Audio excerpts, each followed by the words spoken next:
Hello everybody, Toby here again with that 216 Auto Restoration 1968 Corvette.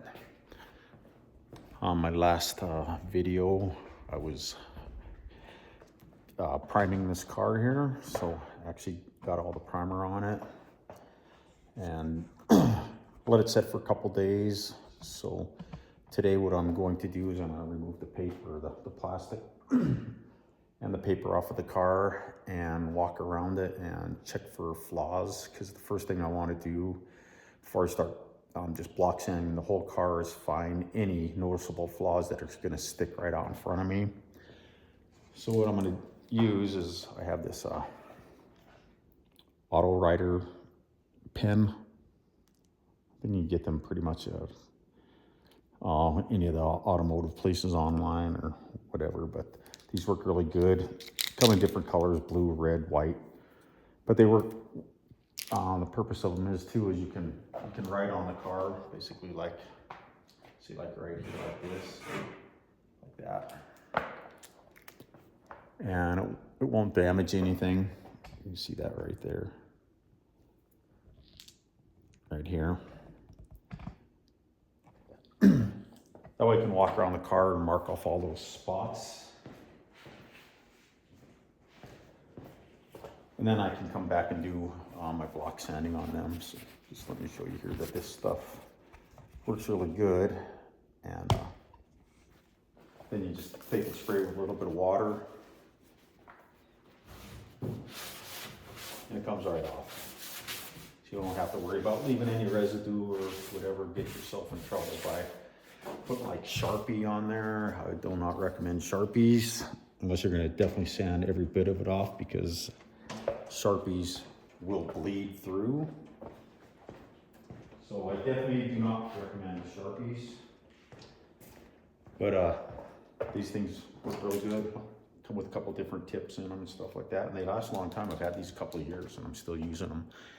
So first thing I'm gonna do is remove the plastic. If you guys wanna follow along with me.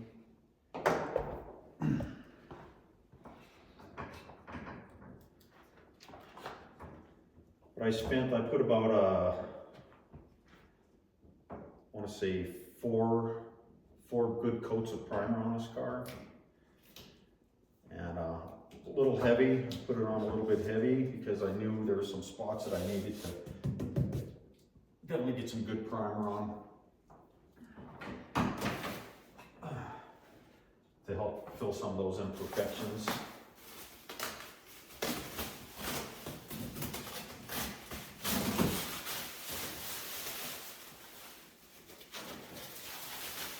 So you don't want to let this tape stick on the car for too long either.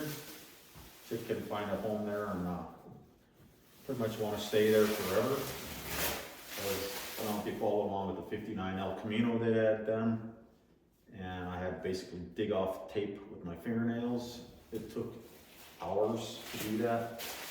So I don't want to do that again. I've done it before. I probably will do it again. I don't want to, but you never know. You never know what happens.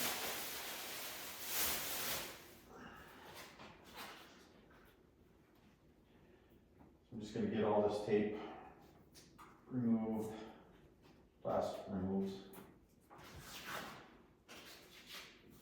and then walk around the car.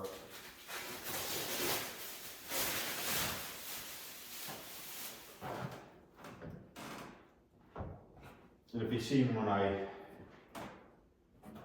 did the priming, I primed inside the door jambs.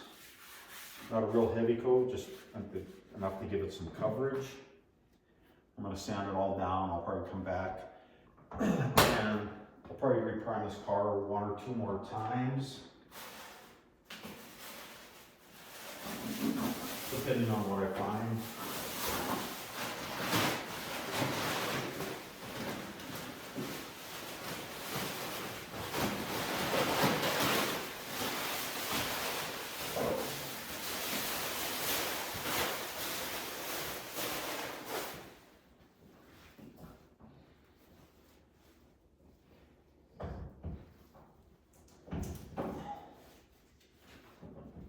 I am very glad to have this car finally in primer.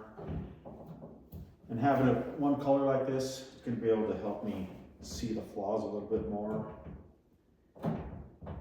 There shouldn't be too many flaws on this, you know, because it is a fiberglass car, so you know, you don't think you're gonna have any dents or dings like that that are gonna pop up at you. But before I was handed the car to start doing this, there had been some work that was done that needed to be fixed. And also, bear with me here.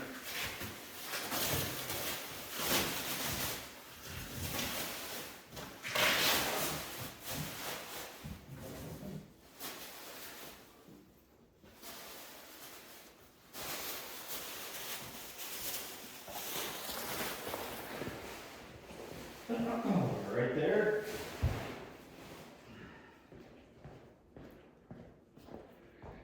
So also the owner said that when he had the car, he took a razor blade and scraped all of the paint, or most of the paint, because if you've seen it before, it was red, it was black, it was white, it was just a bunch of different colors. So when you're just scraping the paint off like that and not sanding it, you can leave ups and downs and hills like this. So that's where the block sanding is going to come in and help improve that. Try to get it straightened out, but I'm going to take you off the stand here and have you walk around with me to look at this car. So it's got my my marker here ready to go, and so I'm trying to find any particular flaws. And I know right here, if you can see that. But right along here, there's definitely some need for some work right here. So I'm gonna mark this up.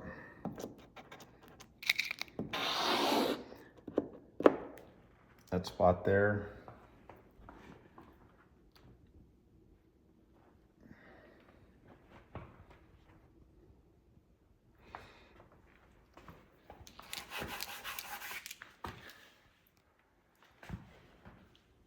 Another good way to find these flaws is get it wet and get the car wet, and you can really see if there's any big imperfections in it. I don't see a whole lot of stuff right at this moment, but even when I was spraying, I noticed a couple spots. And I have some really good lighting in here, so that's why I'm doing that in here. There's a spot right under here.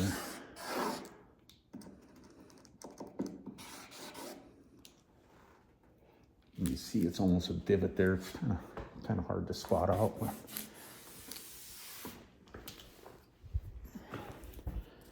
Anyway, there's that spot right there. Kind of look down the side of the car if you can see that. Right in here. See that spot right there? Kind of a little bit of a low spot.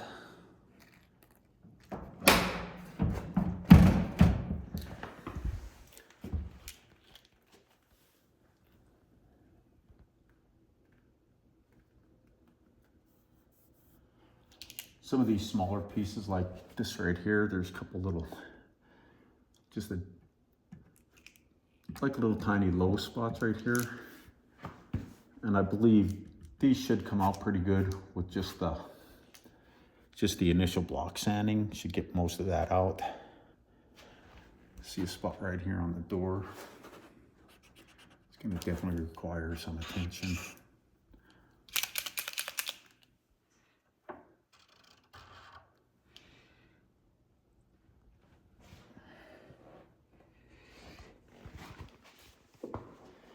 And I did quite a bit of work in this area back here. If you look down right down the edge of this here, you can see that this definitely needs quite a bit of attention. Not a lot. It's basically going to be block sanding it out. But if you look down at it, it's not quite perfect yet, so I definitely got to hit along here.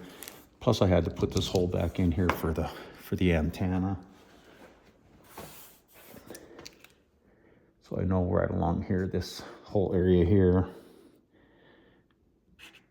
is gonna need some attention.